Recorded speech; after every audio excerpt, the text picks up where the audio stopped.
My sister scheduled her boyfriend's surprise party on my wedding day and my parents chose to attend it instead. Now they want me to have my wedding again after learning I'm getting all of my aunt and uncle's inheritance. I, 28F, have always felt like the black sheep in my family, especially when compared to my younger sister Elaine, 26F. Our parents, particularly our mom, have shown clear favoritism towards Elaine for as long as I can remember. I've never been able to figure out exactly why Elaine is the favorite, but it's been obvious since we were kids. When I was born, my parents were struggling financially and emotionally. They decided to let my aunt and uncle raise me for the first 6 years of my life. According to my aunt, my mom was dealing with severe postpartum depression, which made it difficult for her to care for me. My aunt and uncle didn't hesitate to take me in, understanding the severity of the situation. As a baby, I had no idea that my aunt and uncle weren't my real parents. I grew up in their loving household, feeling secure and happy. However, things began to change when I started school. My parents would visit occasionally, explaining that they were my real parents and that my stay with my aunt and uncle was only temporary. These visits were always confusing for me. I was excited to see my parents, but I also felt a sense of abandonment.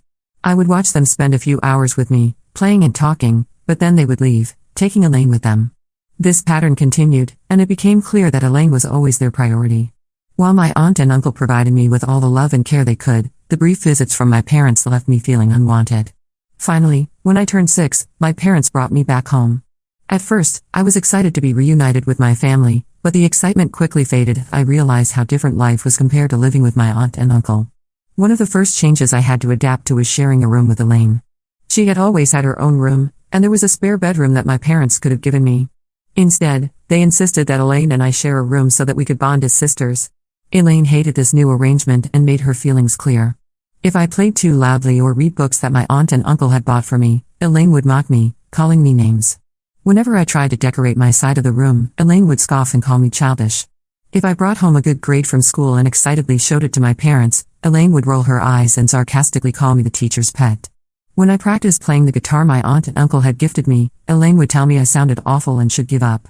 Even small things like how I organized my toys or the way I talked about my day became reasons for Elaine to ridicule me.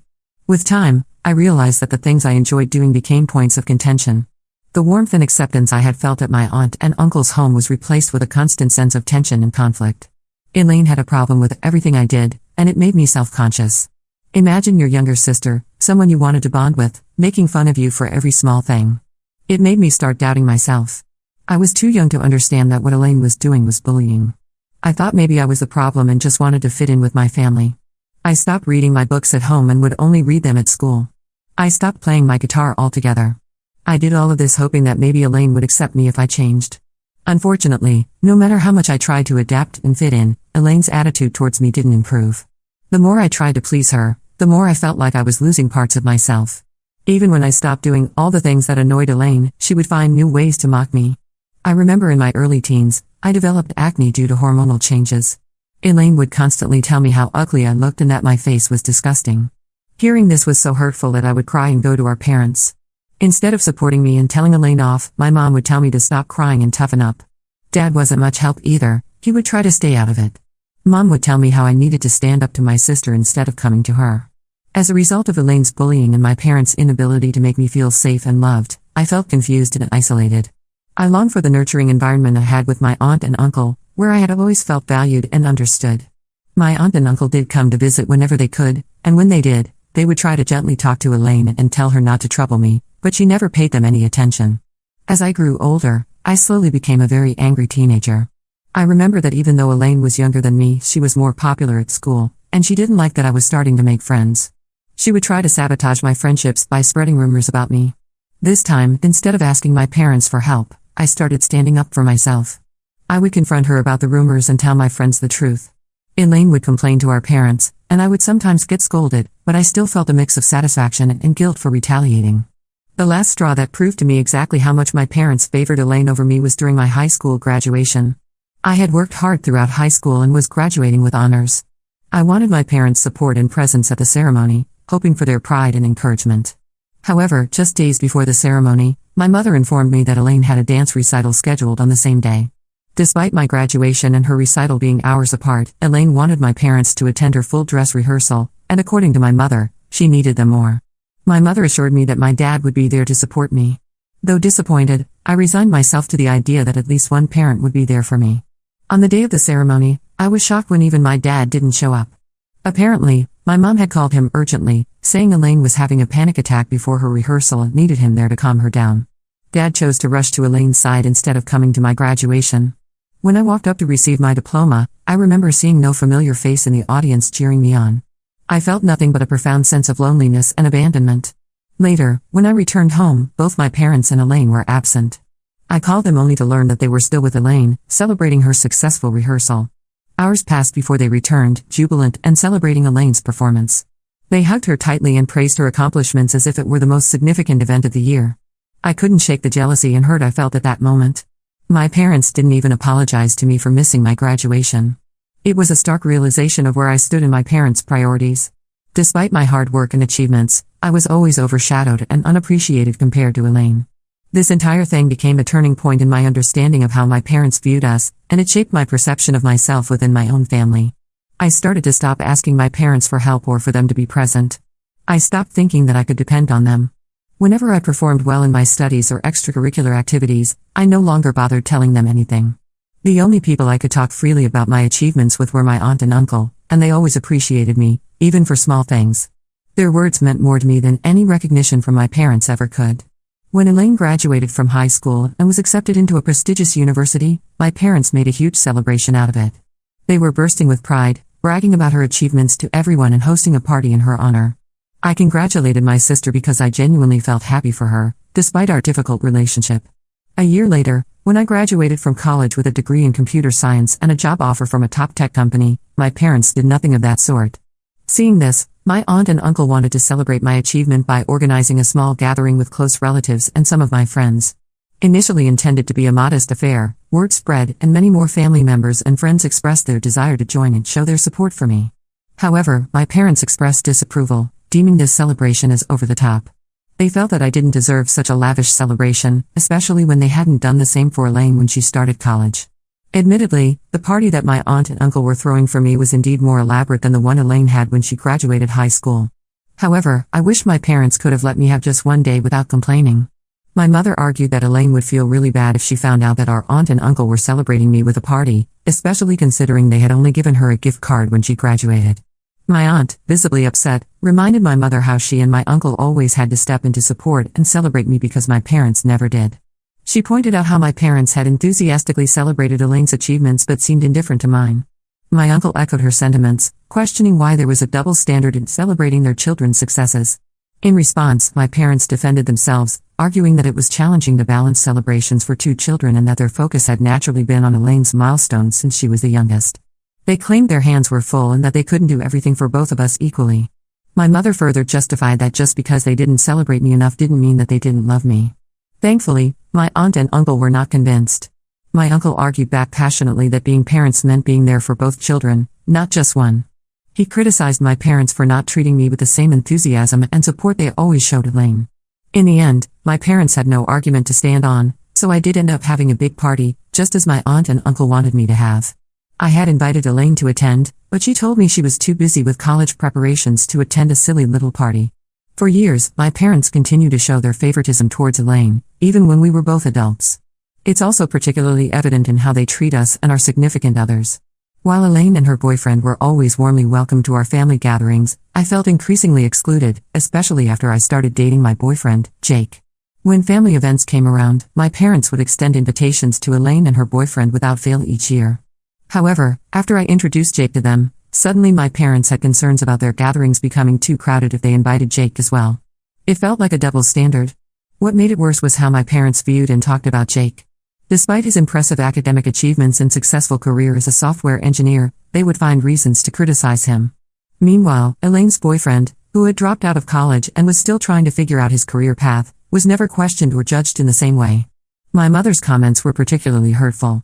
She once openly expressed to me how she would have preferred me finding a more family-oriented guy instead of someone like Jake, who was so career-driven. She even suggested that Jake would not be a good father to my future children. Despite her remarks, I continued my relationship because I believed in Jake and our future together. I even started declining invitations to family dinners and annual holiday events to avoid giving my parents any reason to criticize Jake. I don't believe my absence had much of an impact on them. Now, Coming to the main reason why I'm posting on Reddit today. 6 months ago, Jake proposed to me, and I said yes. I had no doubts in my mind that he was the one for me. This man has given me so much love and support over the years, I can't even imagine my life without him. When I informed my parents about the engagement out of courtesy, wanting them to hear the news from me rather than from someone else, I was met with mixed reactions. My dad seemed genuinely happy for me and congratulated me, while my mom remained silent. Later, my mother texted me to express her disappointment. She said she was disappointed that I had not listened to her and had gone ahead with the engagement to Jake. She claimed that as a woman, she knew other women better and felt Jake would not be a good fit for our family. I was taken aback and told her to stop, as I was tired of her constantly bringing down my relationship. I asked her if she had any legitimate reason for her dislike of Jake or if it was just unfounded prejudice. This is when my mom retorted, saying that Jake constantly challenged her opinions, unlike Elaine's boyfriend. This statement left me speechless. It was true that Jake isn't someone who lets other people walk all over him. In the past, whenever my mother had tried to subtly mock his career choice or his views, Jake has never let it slide. This is one of the things I admire about Jake, he stands up for himself. He's aware of our family's history, and unlike me, he doesn't hesitate to assert himself with my mother. However, Jake has never been outright disrespectful. His responses are typically polite but firm. It was clear to me then that my mother's issue with Jake was not based on any real behavior or character flaw, but rather on her discomfort with someone who wouldn't simply agree with everything she said. I told my mother that I didn't feel what Jake did was wrong in any way and that I wished I was more assertive like him. My mother retorted that Jake was a bad influence and that he was changing me too much. I paid little attention to my mother's criticisms and continued enthusiastically planning my wedding with Jake. 2 months ago, I sent out wedding invitations to everyone, including Elaine. Despite not receiving any congratulations from Elaine after the engagement, I still harbored no ill feelings and extended an invitation to her for the wedding. To my surprise, Elaine declined the invitation without any explanation, which disappointed me somewhat. But what truly caught me off guard was when my dad called to inform me that while he would be attending, my mom had decided not to come. I knew my mom had reservations about Jake, but I had hoped that for the sake of our family and my special day, she would set aside those differences and join us. I was taken aback and asked why. My dad explained that Elaine had apparently planned a surprise birthday party for her boyfriend on the very same day, which my mom was going to attend instead of my wedding. This revelation was weird since I knew that Elaine's boyfriend's birthday was months away from my wedding date. I couldn't understand why they would hold a party on the exact same day as my wedding. Instead of confronting my mom first, I decided to reach out to Elaine directly to clarify things. Although we didn't often speak, I wanted to handle the situation with respect and dignity. I called Elaine and asked her straightforwardly about the birthday party and if that was really the reason she wasn't planning to attend my wedding. To my surprise, Elaine confirmed that this was indeed the case. She explained that her boyfriend had always wanted a surprise party, and they had originally planned it for his actual birthday, but they didn't have enough money saved up at the time.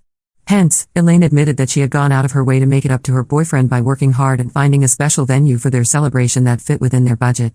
Unfortunately, the only available date for this venue happened to coincide with my wedding day. I expressed my disappointment and gently suggested that she could have chosen a different date, emphasizing just how much I would have appreciated her presence at my wedding. However, Elaine replied that her boyfriend's happiness came above everything else and made it clear that she wasn't willing to change their party date just to accommodate my wedding plans. Her words stung, and she didn't even wait for me to reply before disconnecting the call. Later, when I called my mom to discuss the situation, she resorted to the same age-old explanation she often used with me. She insisted that Elaine would feel hurt if she didn't attend her boyfriend's party and reiterated that my dad was already planning to attend my wedding, so I shouldn't be selfish and expect her to come as well. I told her, my voice almost breaking, just how painful it was for me to constantly feel like she treated me as inferior compared to my sister. I explained to her that she could do as she wished, but I was no longer going to acknowledge her as a parent after this. My mother scoffed at my words and told me that I should not be so overdramatic over my wedding. After the fallout with my mom over her refusal to attend my wedding, I chose to cut off communication with her entirely. My main focus shifted to ensuring that Jake and I had the most beautiful wedding possible and that our celebration was filled with joy and love. Despite my disappointment with my mom, I was grateful that my dad honored his promise and stood by me on my special day. When Jake and I finally tied the knot, my aunt and uncle, who had already anticipated my mom's absence despite their urging, were understandably upset and disappointed. They had even warned my mom beforehand, emphasizing the importance of her presence. The fact that she still chose not to come struck a deep chord with them.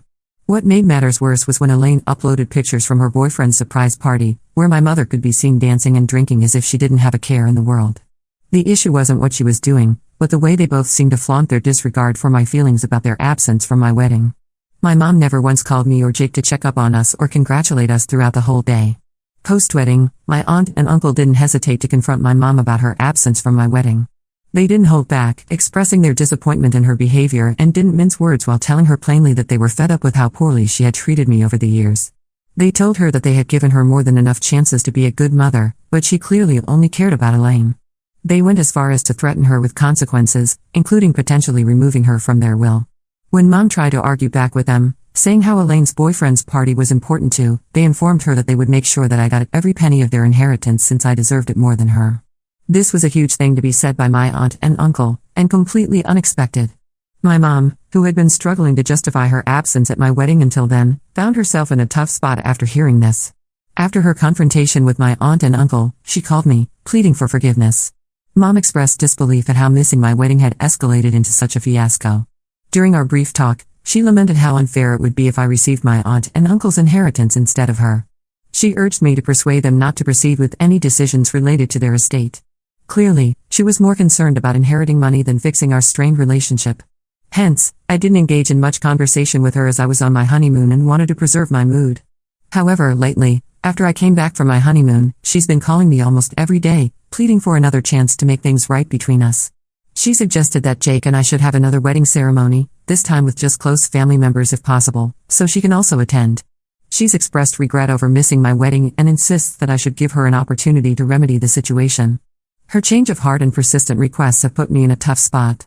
On one hand, I understand her desire to make amends, but on the other, it's hard to ignore the hurt caused by her absence and the deeper issues it represents.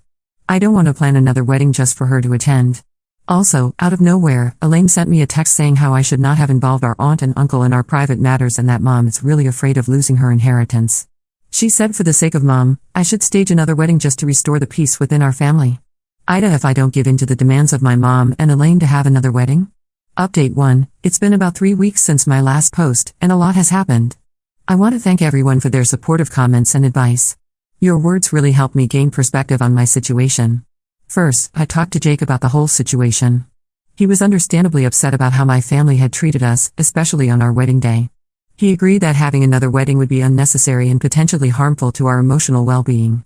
Jake believes I should stand up to my mom and tell her that she had her chance to attend our original wedding but she chose not to, so now she has to deal with the consequences of her actions.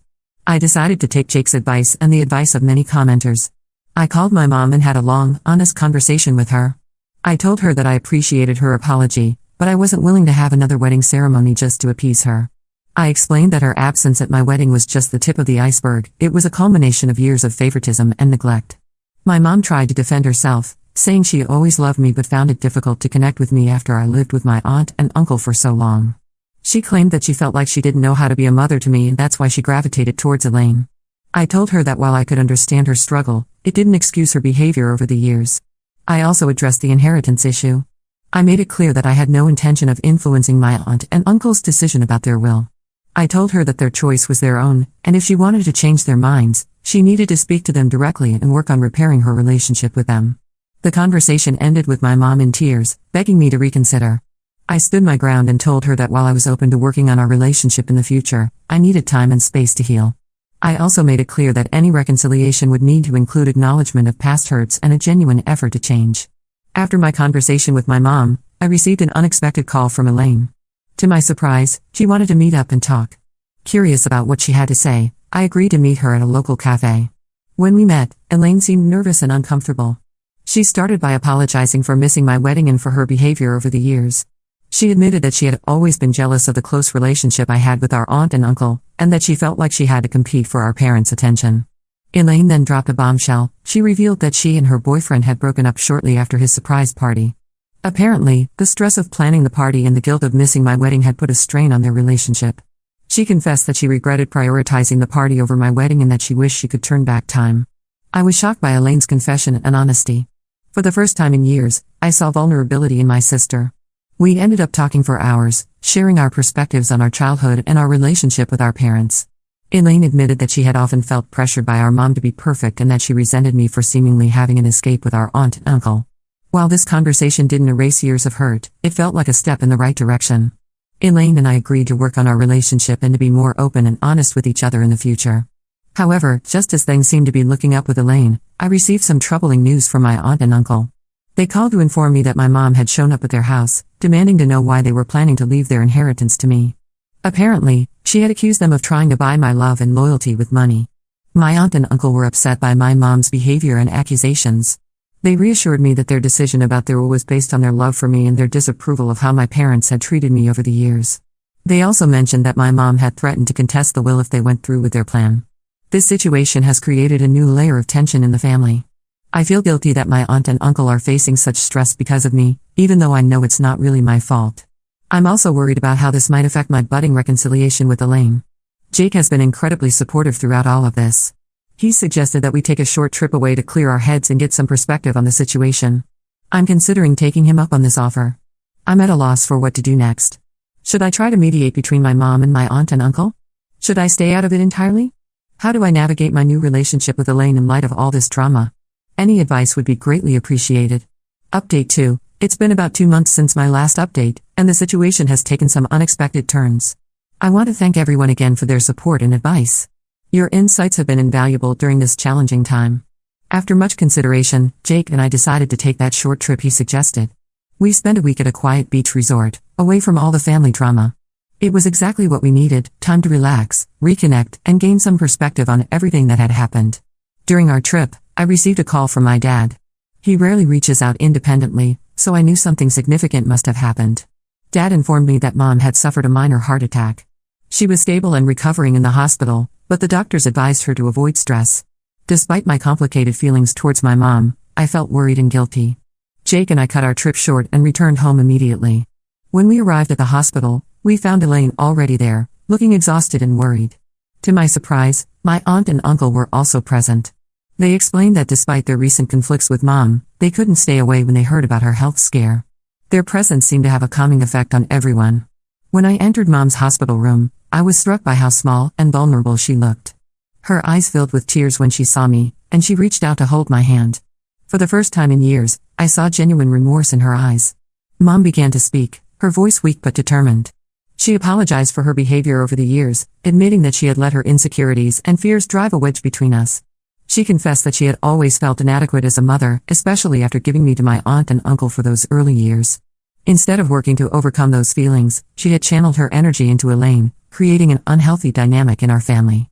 What she said next shocked me. Mom revealed that she had been seeing a therapist for the past month, trying to work through her issues and understand why she had treated me the way she did. She said that her heart attack had been a wake-up call, making her realize that she needed to make things right before it was too late. Elaine, who had been listening silently, suddenly burst into tears. She apologized for her role in the family dysfunction, admitting that she had often taken advantage of Mom's favoritism instead of standing up for me. She expressed regret for missing my wedding and for not being a better sister over the years. As we talked, years of pent-up emotions came pouring out. There were tears, accusations, and painful truths shared. But for the first time, it felt like we were all truly listening to each other. In the midst of this emotional conversation, my aunt and uncle joined us. They shared their perspective on the situation, explaining why they had made the decision about their will. They emphasized that it wasn't about playing favorites, but about trying to right what they saw as years of imbalance in the family. To everyone's surprise, Mom asked my aunt and uncle to keep their original plan for the will. She said that she now understood why they had made that decision and that she no longer wanted to contest it. She acknowledged that her behavior had been driven by fear and greed rather than love and concern for me. This conversation marked a turning point in our family dynamics. While it didn't erase years of hurt and resentment overnight, it opened the door for honest communication and healing. We all agreed to attend family therapy sessions to work through our issues and learn healthier ways of relating to each other. As for Jake and me, we're cautiously optimistic about these developments. We've decided to maintain healthy boundaries with my family while giving them a chance to prove that they're serious about change. Jake has been incredibly supportive throughout this process, reminding me that it's okay to protect myself emotionally while also being open to reconciliation. I know we have a long road ahead of us, but for the first time in years, I feel hopeful about my relationship with my family. It's a strange mix of emotions, relief, anxiety, hope, and lingering hurt. But I'm committed to working through these feelings and giving my family a chance to make things right. Thank you all for your support and advice throughout this journey. Your words have given me strength and clarity during some of the most challenging moments. I'll keep you updated on how things progress. Update 3. It's been 6 months since my last update, and I wanted to share how things have evolved in my family. The family therapy sessions we agreed to attend have been challenging but incredibly beneficial.